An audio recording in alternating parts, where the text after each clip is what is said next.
अस्सलामुअलैकुम व्यूअर्स, कैसे हैं आप सब। आज की वीडियो में मैं कंपैरिजन करने जा रहा हूं दो गाड़ियों का, जिसके अंदर पहली है होंडा सिविक आरएस टर्बो और दूसरी है हुंडई सोनाटा एन लाइन जो अभी रिसेंटली लॉन्च की गई है। क्योंकि दोनों गाड़ियां जो है वो टर्बो इंजन के साथ इक्विप्ड है और आज की वीडियो में हम यही कंपेयर करके देखेंगे क्या ये दोनों गाड़ियां अपनी प्राइस को जस्टिफाई करती हैं, क्या क्या फीचर्स हैं इनके अंदर, और अगर बंदे के पास बजट हो तो इन दोनों में से कौन सी गाड़ी को लिया जाए। तो आरएस टर्बो से ही स्टार्ट कर लेते हैं। आरएस टर्बो की अभी जो करंट प्राइस है वो है तकरीबन 99 लाख के करीब, 99 यानी 1 करोड़ ही हो गई। और अगर इसके इंजन की बात करें तो 1.5 लीटर इंजन टर्बो चार्जर के साथ है, जिसकी वजह से इसकी जो आउटपुट है वो आपको ज्यादा देखने को मिलती है। पावर की बात करें तो 131 किलोवाट है और अगर टॉर्क की बात करें तो 180 न्यूटन मीटर है। सिमिलरली अगर सोनाटा एन लाइन की बात करें तो उसकी प्राइस तो इससे काफी ज्यादा है, तकरीबन 1.5 टाइम्स ज्यादा प्राइस है इसकी, और वो ऑलमोस्ट एक्स फैक्ट्री जो इसकी प्राइस है वो 1 करोड़ 59 लाख रुपीज है।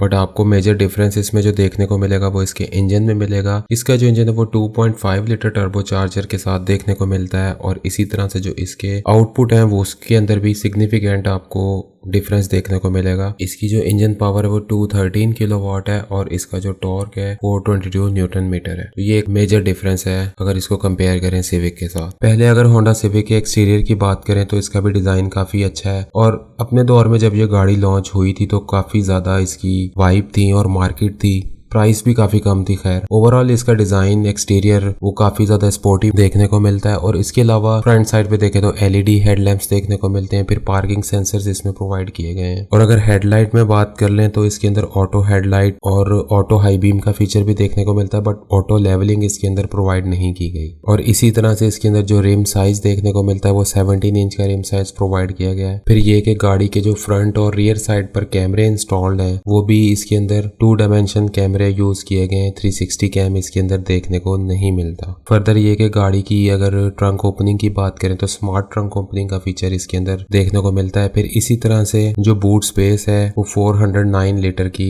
देखने को मिलती है। अब अगर सोनाटा एन लाइन की बात करें तो उसकी एक तो प्राइस ज्यादा होने का, दूसरी लेटेस्ट गाड़ी होने के साथ साथ आपको जरा डिफरेंट चीजें देखने को मिलेंगी। ओवरऑल सबसे पहले तो गाड़ी के डिजाइन की बात करें तो बहुत ही आउटस्टैंडिंग यूनिक डिजाइन इसका देखने को मिलता है और गाड़ी के साइड के जो कर्व्स हैं, लाइनिंग है वो बड़ी अट्रैक्टिव इसमें प्रोवाइड की गई है। फिर ये कि गाड़ी के अंदर जो है वो 360 कैमरा इंस्टॉल्ड है, फिर प्रोजेक्शन एलईडी और इसके अंदर जो फॉग लैंप्स है वो भी एलईडी देखने को मिलते हैं। फिर हेडलाइट्स के अंदर आपको ऑटो लेवलिंग का फीचर भी मिलता है, यानी आपको मैनुअली एडजस्ट नहीं करनी पड़ेगी। और गाड़ी के अगर रिम साइज की बात करें तो इसके अंदर 19 इंच का रिम साइज प्रोवाइड किया गया है और इसी तरह से गाड़ी के जो साइड मिरर्स हैं उनके अंदर ब्लाइंड स्पॉट के साथ साथ आप रिवर्स लिंक का फीचर भी देखने को मिलता है और दूसरी साइड पे हीटेड मिरर प्लेट्स भी इसमें प्रोवाइड की गई हैं। अब अगर दोनों गाड़ियों की डायमेंशन की बात करें तो अगर मैं सोनाटा एन लाइन की बात करूं, जो लेंथ है गाड़ी की वो 4.9 मीटर है और वेट जो है वो 1.86 मीटर और हाइट 1.44 मीटर है। सिविक और इसका कोई इतना खास फर्क नहीं है, सिर्फ 19-20 का फर्क है। इसी तरह से जो सिविक की डायमेंशन है वो 4.68 मीटर इसकी लेंथ है, 1.8 मीटर विड्थ है और 1.4 मीटर हाइट है। दोनों गाड़ियों के कंप्लीट रिव्यूज मेरे चैनल पर मौजूद है, अगर आप वो देखना चाहें तो ऊपर जो पॉपअप है उसके ऊपर क्लिक करके आप देख सकते हैं। सिविक के इंटीरियर की बात करें तो सबसे बड़ा लैग तो इस गाड़ी का मुझे याद है जब इस गाड़ी की इनॉग्रेशन सेरेमनी थी उसके अंदर जो सबसे ज्यादा कंसर्न चीज थी, लोगों से मैं सुन रहा था, ऑब्जर्व कर रहा था, वो थी इस गाड़ी की सीट्स। तो सीट्स इसके अंदर जो है वो मैनुअल ही देखने को मिलती है। उसके अंदर जो हाइट एडजस्टमेंट है वो सिर्फ और सिर्फ ड्राइविंग सीट के अंदर प्रोवाइड किया गया और वो भी मैनुअली देखने को मिलता है। इसके अलावा इंटीरियर के अंदर कुछ नोटिसेबल फीचर्स हैं, जिसके अंदर एम्बिएंट लाइटिंग है वो बड़ी अच्छी लुक प्रोवाइड करती है, प्लस जो इसकी ग्रे लेफ्ट डैशबोर्ड के ऊपर वो बहुत ज्यादा अट्रैक्टिव डिजाइन है उसका, और जो एसी वेंट्स की एडजस्टमेंट की नॉब्स हैं वो अट्रैक्टिव और यूनिक स्टाइल में देखने को मिलती हैं। प्लस ये गाड़ी के डोर्स के ऊपर जो रेड कलर की लाइनिंग है ये काफी अच्छा डिजाइन है। फिर इसी तरह से सोनाटा एन लाइन की अगर सीट्स की मैं बात करूं उसमें 8 वे इलेक्ट्रिक सीट्स प्रोवाइड की गई हैं और जो पैसेंजर सीट है वो 4 वे है। हाइट एडजस्टमेंट दोनों में है, यानी ड्राइविंग और पैसेंजर साइड दोनों पर प्रोवाइड की गई है। लंबर स्पोर्ट सिर्फ और सिर्फ ड्राइविंग साइड सीट में अवेलेबल है। प्लस जो और इसकी सीट्स में फीचर है वो हीटेड प्लस वेंटिलेटेड सीट इसमें प्रोवाइड की गई है और इसी तरह से जो रियर सीट्स हैं उनके अंदर भी हीटिंग का ऑप्शन मौजूद है। फिर इसी तरह से अगर स्टीयरिंग व्हील की बात करें तो सिविक के अंदर जो स्टीयरिंग व्हील है वो नेसेसरी कंट्रोल्स बटन के साथ लेदर मटेरियल के अंदर देखने को मिलता है। और अगर सोनाटा एन लाइन की बात करें तो वंस अगेन यही लीड कर रही है, क्योंकि प्राइस में भी यही गाड़ी लीड कर रही थी।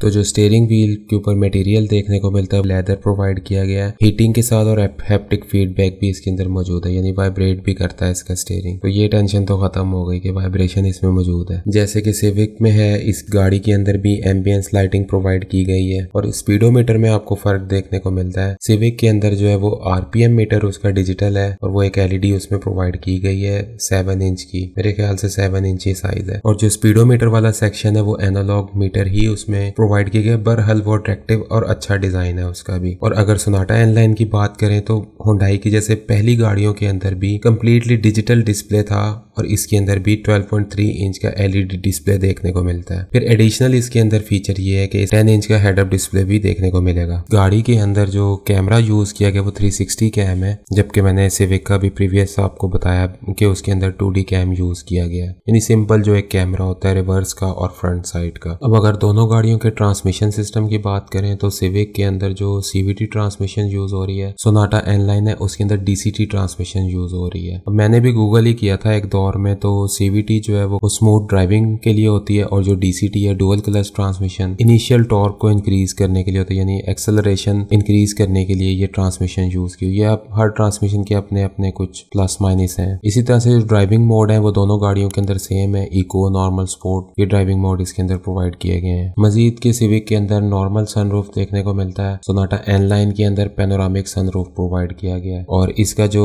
सनरूफ है वो हाफ जो है वो ओपन भी हो जाता है, जैसे आम सनरूफ होता है जिसको आप पूरा ओपन कर सकते हैं, तो ये फीचर भी इसमें अवेलेबल है। सिविक की कुछ परफॉर्मेंस और एडिशनल सेफ्टी फीचर्स के बारे में बात करते हैं, और कंपनी ज्यादा पैसे भी इन्हीं चीजों के ही चार्ज कर रही होती हैं। तो इसके अंदर जो प्लस पॉइंट है वो ये कि एडास और उसके कुछ फीचर्स इसमें प्रोवाइड किए गए हैं, जिसमें सबसे पहले है एडेप्टिव क्रूज कंट्रोल, उसके अलावा इमरजेंसी ब्रेकिंग का फीचर इसके अंदर प्रोवाइड किया गया है। फिर लेन कीपिंग का फीचर और कार डिपार्चर नोटिफिकेशन की इसके अंदर आपको इंडिकेशन या वार्निंग साउंड देखने को मिल जाता है। वो यूजुअली जैसे अक्सर लोग कर रहे होते हैं कि सिग्नल पर खड़े हैं तो सामने वाली गाड़ी अगर चल गई है तो लोग जो है वो फिर भी आइडल ही होते हैं, उनको पता नहीं चलता, थोड़ा डिले कर लेते हैं, तो ये इस चीज को इंडिकेट करता है। और बाकी जो कुछ सेफ्टी फीचर्स हैं जिसके अंदर अपहिल असिस्ट है, व्हीकल स्टेबिलिटी असिस्ट है, ड्राइवर अटेंशन वार्निंग है, फिर ऑटो होल्ड है, उसके साथ साथ इलेक्ट्रॉनिक पार्किंग ब्रेक है। तो ये जो बेसिक हमारी जरूरत के फीचर्स हैं वो इस गाड़ी के अंदर प्रोवाइड किए गए हैं। फिर आगे अगर होंडाई की परफॉर्मेंस और फीचर्स के बारे में बात करें और जो सेफ्टी फीचर्स, उसके साथ साथ जो एडास से रिलेटेड फीचर्स हैं वो ऑलमोस्ट इसमें सारे ही कवर हैं। हेवल H6 के बाद ये दूसरी गाड़ी है जिसके अंदर ये सारे फीचर्स, यानी लोकली मैन्युफैक्चर्ड गाड़ी है जिसमें ये सारे फीचर प्रोवाइड किए गए हैं। तो सबसे पहले तो इसके अंदर